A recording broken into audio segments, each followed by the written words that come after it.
Hello guys, today I got some fruits. This is Sri Lankan wood apple, known as beli in sinhala, which is the most popular name here in Sri Lanka.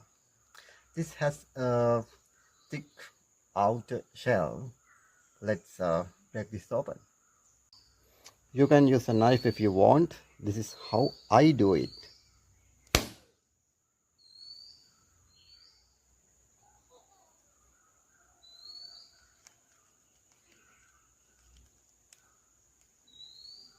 A sticky yellow pulp with small seeds can be seen inside.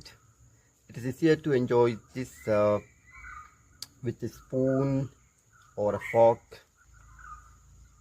There are a lot of health benefits of this fruit.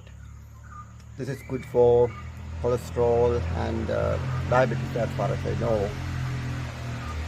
This is also good for constipation. I would say the best remedy for it.